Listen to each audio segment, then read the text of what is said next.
Our top story, tensions between India and Pakistan escalating to new heights this week. India on Wednesday, under the codename of Operation Sindoor, unleashed 24 missiles in 25 minutes on 9 terror bases in Pakistan and Pakistan-occupied Kashmir. This was in response to the Pahalgam attack in Kashmir that killed 26 people. Now, Pakistan's armed forces launched intense shelling on the line of control and the international border in Jammu and Kashmir, Punjab and Rajasthan. Here's what Indian officials had to say. Along the international border and line of control, drone intrusions were attempted from Leh to Sar Creek at 36 locations with approximately 300 to 400 drones. Indian Armed Forces brought down a number of these drones using kinetic and non-kinetic means. Instead of owning up to these attacks, Pakistan made the preposterous and outrageous claim that it was the Indian Armed Forces and the Indian Air Force that was targeting cities like Amritsar and trying to put the blame on Pakistan. Now, civilians in Poonch, Jammu have condemned Pakistan's intense shelling targeting locals in the cross-border firings. My colleague Mohammad Ghazali reports on the aftermath from Poonch. Right now here at Gurdwara Singh Sabha in Poonch district, behind me, if you can see those hilltop, and behind that hilltop, we have got the international border. And why we are reporting from here, this is the kind of destruction the Gurdwara has faced due to the shelling. The Poonch is one of those border districts which is facing intense shelling for the last 3-4 days since India started its retaliation against the Pahalgam attack. And this Gurdwara has also faced the brunt. And this led to around 16 people who were killed. So right now the situation is tense, but the people here say that Pakistan's deliberate targeting of civilian installations, Gurdwara Sahib, a place of worship, is something which shows off its nefarious design to even create communal discord in the country. I'm joined here by the chief preacher, or what we call the Granthi of this Gurdwara Sahib. We'll try to understand that what is the situation here, because many people also believe that perhaps the vital installations, army installations in and around this area could be the reason why Pakistan keeps firing, and it could be a hit and miss both. But this is what I've picked up after speaking to these people. जी कोई बात नहीं, ये बताएं प्रधान जी कि क्या situation, आप भी आ जाएं तो जी, तो ये कब हुआ था ये और कितने लोगों की जानें चली गई थी? ये 7 तारीख को सुबह 7:30 बजे 7 बजे हमारे गुरुद्वारे साहब में जो डेली रूटीन के मुताबिक जो कीर्तन की समाप्ति होती है, यहाँ पर लगभग 100 के करीब संगत थी। लेकिन 15 मिनट के बाद 7:30 बजे पाकिस्तान की तरफ से मोटर आके गिरता है, जिससे ये गुरुद्वारे साहब को बहुत बड़ा नुकसान हुआ है। हमारे जो यहाँ के हेड रागी थे भाई अमरीक सिंह जी, वो 10 मिनट पहले यहाँ से घर जाते हैं तो वहाँ पर उनकी भी शहादत हो जाती है।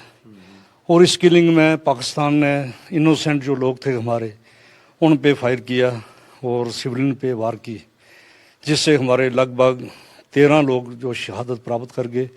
Meanwhile, the US is closely monitoring the increased hostilities between the two countries, urging de-escalation from the president to the vice president. It's all been closely watched here in the United States.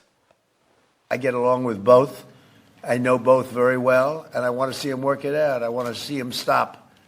And hopefully they can stop now. And if I can do anything to help, I will be there. What we can do is try to encourage these folks to de-escalate a little bit, but we're not going to get involved in the middle of war that's fundamentally none of our business and has nothing to do with America's ability to control it. In both calls, the Secretary emphasized the need for immediate de-escalation and called for an end to the violence. He expressed U.S. support for direct dialogue between India and Pakistan and encouraged continued efforts to improve communications. Now, in the past, the US has helped diffuse tensions between the two nuclear-armed neighbors. In the Kargil War of 1999, US intelligence suggested Pakistan was toying with the idea of a nuclear option. An intense meeting took place between Bill Clinton and Pakistani Prime Minister Nawaz Sharif. Pakistan backed off, and that opened the door to closer US-India ties.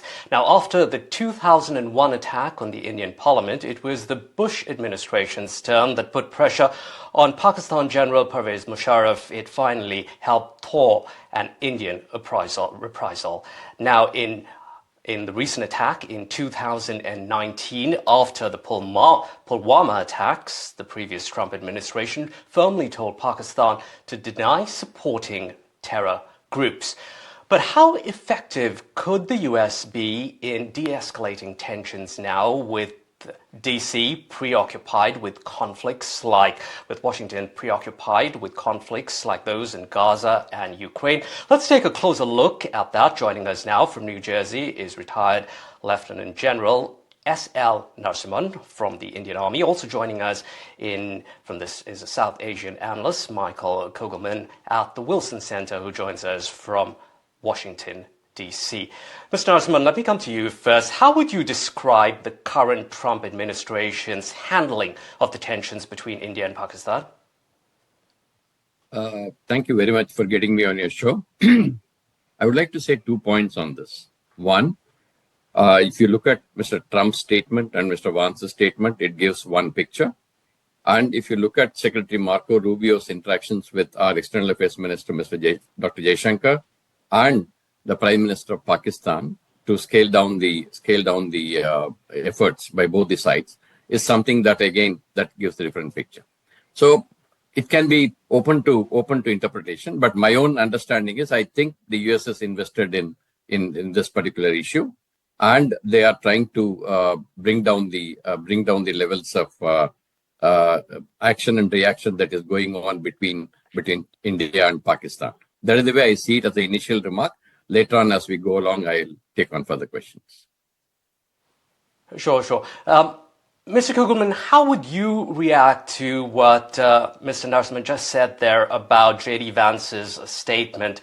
Because he says that the U.S. won't get involved in the middle of a war that's fundamentally none of the U.S.'s business. Well, certainly at first glance, what Vance said recently appears to be quite different from his earlier comments during this crisis, including one he made in a call with Prime Minister Modi, in which he said the U.S. would provide all assistance to India and in the joint fight against terrorism. This suggests that he's saying that there could be limits in terms of what the U.S. would do. But I actually don't. I think that there's consistency here.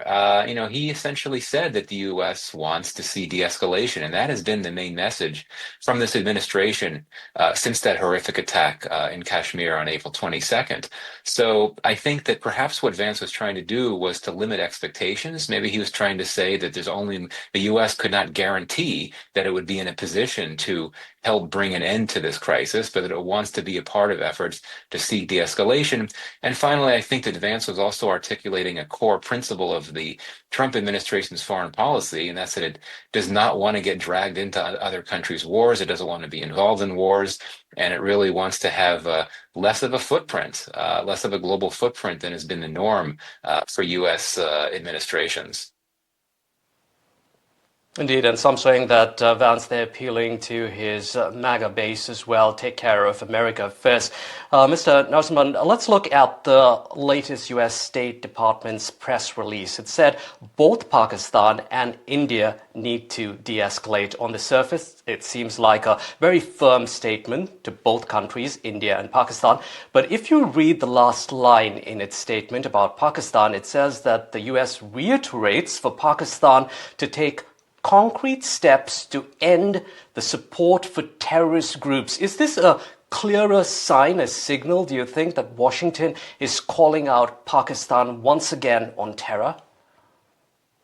Absolutely. I think it's a well-known fact. Even the previous Trump administration, as you mentioned earlier, had called out Pakistan during an earlier incident in 2019 in Pulwama. So similar one, I think I can see that similar reaction here from the State Department on this. I think Pakistan has been called out to reduce the support, to stop that support to terrorism. That is the basic premise on which we are also basing our reactions. We are saying we are not wanting to escalate. The escalation is actually depending on Pakistan, and our interactions with in this particular issue will continue based on the support from Pakistan being stopped for terrorism and terrorist activities from Pakistan soil. That is the way I see it. I think it is a clear calling out by the State Department of Pakistan to stop supporting terrorism. Well, Mr. Kugelman, what leverage behind the scenes does the US really have to help de-escalate? The US is close to India and has, of course, historic ties with Pakistan. What's the carrot and stick approach that we might expect in the coming days? Well, I mean, I would argue that the U.S. May not have as much leverage as some other potential mediators might, such as countries in the Arab Gulf like Saudi Arabia and the UAE and Qatar, which have which have very strong relations with both India and Pakistan and supply both countries with energy and other products, which I think gives them some leverage that the U.S. Does not have, even though the U.S. certainly is a key supplier of various products to India and Pakistan as well. But I think that the idea with the U.S. is that there's a history, a past precedent, as was noted in your report earlier, of mediating to seek de-escalation during these crises, including in 2019, when the first Trump administration was in power. And I think the idea is that this is the U.S., a superpower that has that level of gravitas and can bring something to the table.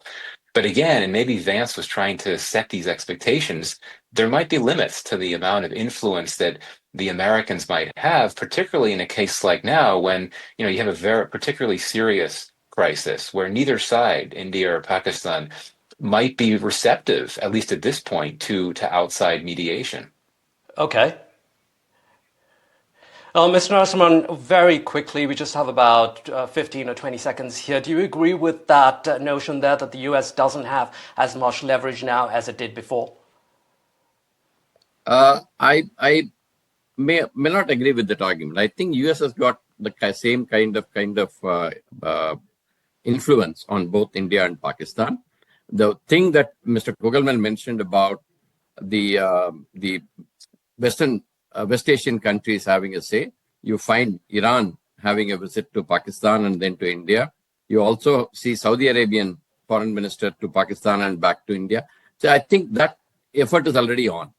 I think that combined with what influence US has got, I think will have a good amount of influence on both the countries.